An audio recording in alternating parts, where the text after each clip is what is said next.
Hey songwriters, now in this video I'm going to share with you how to write a hit chorus in just 10 minutes or less with some simple steps that you can follow, that you can implement into your songwriting, and then you can go away, write great choruses that are catchy, that you love and other people absolutely love too. Now my name's Danny, I'm the founder of Songwriters International, where we help songwriters develop their craft and go on and monetize their music. Now let's jump on into this and let's share with you how to write a hit chorus in just 10 minutes. So we're actually going to analyze two songs specifically that are incredibly successful right at this moment of recording this video. Those two songs are Taste by Sabrina Carpenter, who is doing incredibly well right now, is one of the most successful artists of the past few months, and also Bruno Mars and Lady Gaga, that are absolutely incredible, great songwriters and have had great successes so far, including this song, which is Die With A Smile. So I'm going to take you over to my screen. We're going to analyze the lyrics, the melody,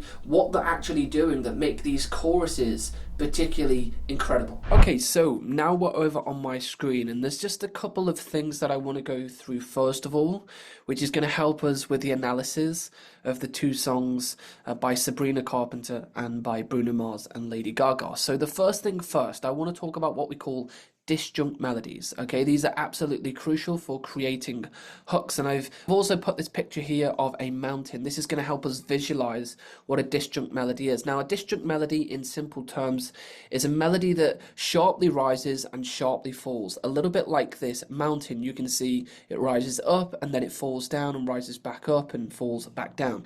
That is fundamentally what we're trying to create with a disjunct melody, and both of these songs have this in common, and a lot of pop songs and in general a lot of songs actually have this melody throughout them. And when you listen to these songs, you'll be able to see this visualization going on through the melody. Now, the other thing I want to talk about as well is what we call center hooks, and we'll be going through this in a moment.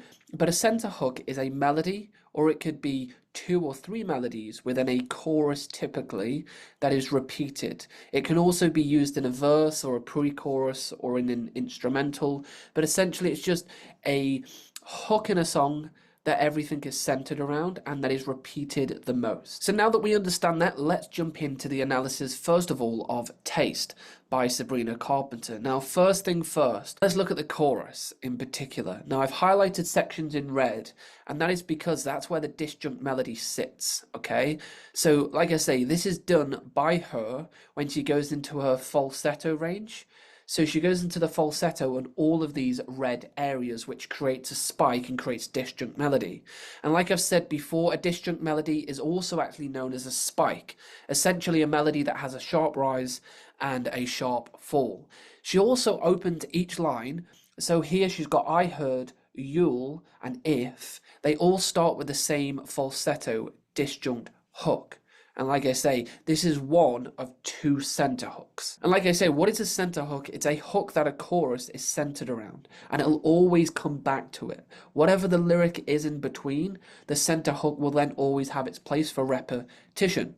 Now, she also has a second center hook. Now, the second center hook are the lyrics, that's true, taste me, and you do. So what she has here is two hooks in each line, for the first, the second, and the third line, and then the fourth line doesn't have anything in terms of hooks. It just takes the listener a little bit away. So she's got two hooks in each line. And what she does with the chorus is she falls on the first beat of the bar. And that's where the center hook, the first center hook, actually falls on the same bar.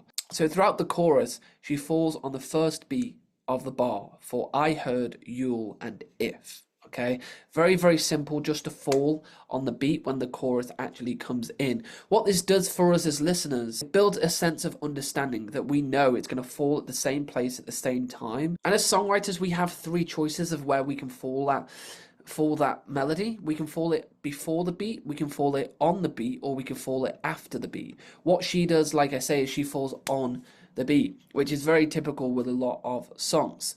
And the chorus, like I say, is very heavily focused on identifying a hook, or two in this case, and then a lot of repetition with a variation in the lyric. So just going back to that lyric again, the very clear focus here is on the hook, on the falsetto range that she goes into with the I heard, that's true, you'll, taste me if you do. She falls on the same falsetto range, but it creates the hook, it creates the disjunct melody, it creates this for us as listeners, which ultimately pulls us in. And then she does, like I say, fall on the beat, and she's got two center hooks that she's actually using. Now, if we look at the next song, which is Die With A Smile, which is Bruno Mars and Lady Gaga. Now, here is the lyric. You can see again, I've highlighted sections in red for a very particular reason. But I first of all want to look at the similarities of this song versus Sabrina Carpenter. As you can see, the chorus again is very focused on the disjunct melody, the spikes, the sharp rise, the sharp fall.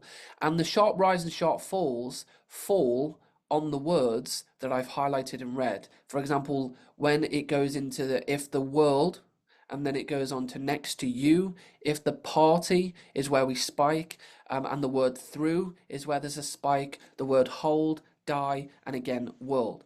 It's very, very simple, but all of these words here are all spiked with the disjunct melody, and it creates just a little simple hook that engages the listener into the song. Now, this song follows a lot of the similar steps to that of Taste by Sabrina Carpenter.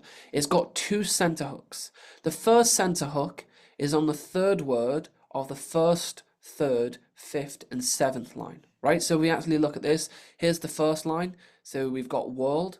Then we've got the third line, it's party. On the fifth line, we've got hold. And on the seventh line, we've got die. And then we also just repeat again on this line, which is world. Now, the second center hook is here with the word you and through.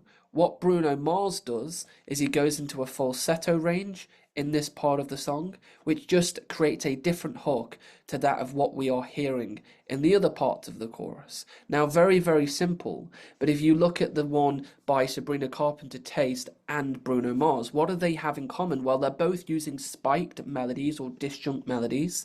They're also having two hooks within the chorus. Now, this is where Bruno Mars is a little bit different, and Lady Gaga, is that they fall the chorus after the beat. Okay, so as I mentioned before, you can fall before, on, or after. In this case, it actually falls on the third beat of the bar. So if you've ever done it where you're going 1, 2, 3, 4, and then you come in, that means you fall on the 1, which is on the beat. But in this case, it falls on the third. 1, 2, 3, and then into the chorus, which means it falls after the beat because it comes after the first beat. Now, the chorus is very heavily focused again on repetition, keeping melodies the same but tweaking the lyric accordingly to drive the story forward. So the story is continuing to drive forward, the lyric is continuing to change, but the hook is still the same. So as soon as you hear the different lyric, it's not going to draw you away from the hook.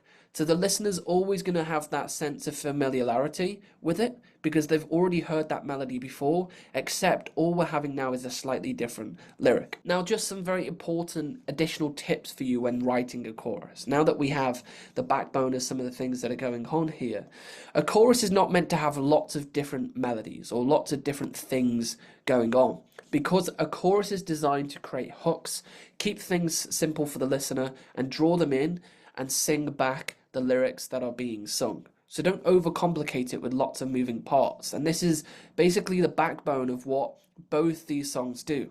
They find a hook, or they find two hooks in this case, and they just basically build the chorus around it. In both cases, you can see the highlighted red sections are where the hooks sit and how they're just repeated time and time again. So that's very important. Number 2 is actually identify your center hook for the song. What is your center hook? Is it that falsetto range? Is it the spike at the beginning of the chorus? Is it the spike in the middle of the chorus? Like, where is the center hook? And you can have more than one center hook. I would suggest having up to 2, really, because otherwise it starts to become a little bit complicated, a little bit overwhelming for the listener, which I don't want the case to be for you as the songwriter. So identify your center hook, know what is the center hook, what is it that's drawing the listeners in melodically, so you know how to actually use it to your benefit. Now, a lot of great songs will have disjunct melodies or spikes They are the absolute easiest way to create hooks. So if you find chorus writing difficult, then use spikes, use disjunct melodies. And just to give you that visualization of it again, this is what it actually looks like if we were drawing it on a piece of paper. So we're trying to create that in our own head in regards to actually having a melody that is jumping up and jumping down. The chorus itself is to be different to the rest of the song. This is so common, I see this too many times, is that the chorus is not different. You go from verse to chorus and they sound fundamentally the same. And that's the great thing about these two songs. We're not analysing the verses, but if you actually listen to them, you'll hear that the verse and the chorus are completely different. They're not the same. And that allows the listener to just have a level of contrast, which brings them in to our song. And one thing I didn't add, but I'm going to add here, is just the word contrast. That is absolutely crucial, especially for a chorus.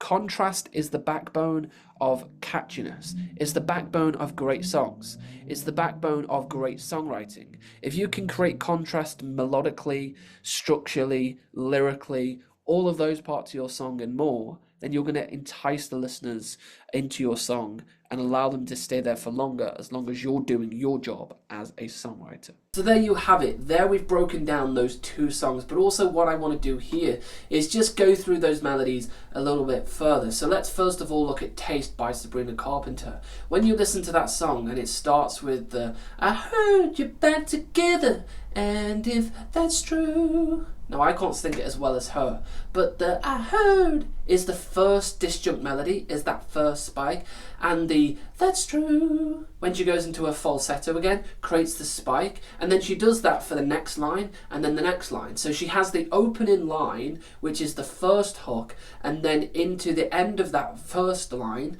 she also has the second hook, which is the second center hook, and she continues that theme throughout. So when you listen to it, take a listen to the way that I'm singing it, but then how she delivers it far better but more powerfully, and how that creates a hook straight away. If we look at the Lady Gaga and Bruno Mars song, which is Die With A Smile, and that first opening line, if the world was ending, I wanna be next to you.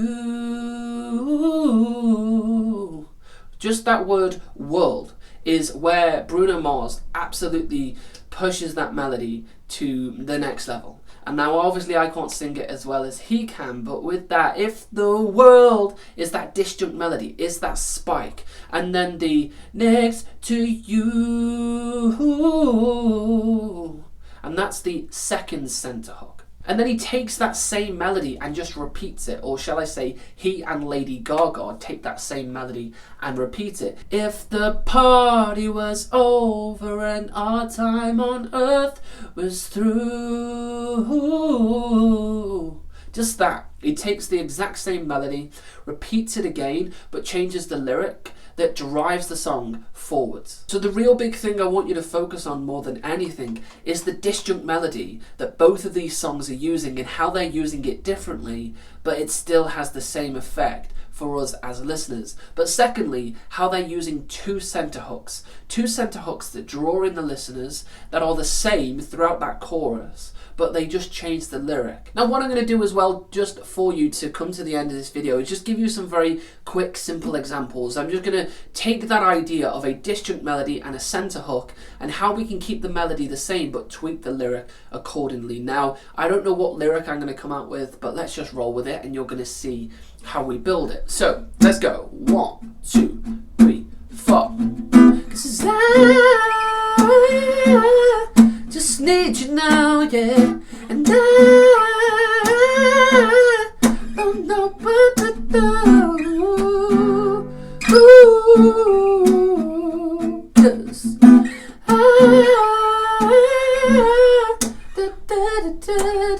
now there, if you've understood what we've gone through, you'll know that the is the disjunct melody. It's rising sharply and then falling back down, and it's also the center hook that we keep coming back to.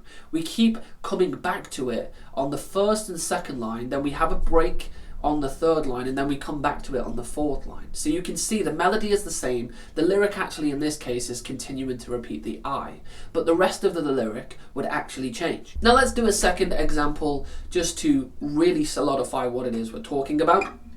1, 2, 3, 4. I don't know but I feel like I'm falling. Take me where I go, cause I don't know. But I don't feel like I've been I feel like I'm falling down alone. Now you can see there what we do is we actually create a center hook at the beginning with the I don't and we repeat that same melody every opening line, but we would change the lyric. And we also have a very similar phrase repeating again at the end of each chorus line. So we would have 2 center hooks. Of course I would build on that and make them a little bit more clear and change them up a little bit, but you can see just in a few seconds we can build out these choruses. So go ahead, use this into your songwriting, in particular the chorus writing of your songwriting. Enjoy the process. Chorus writing shouldn't be difficult because you should have the processes like we shared here to put that into practice with the songwriting. So go ahead, put it in to practice, like I say. If you haven't already, please consider subscribing to this channel for more videos like this. We've also got some training, and you can look to book a call with me if you so wish to do so in the description below and go through that process. And I would love to speak with you and all things songwriting. So I will see you over on another video.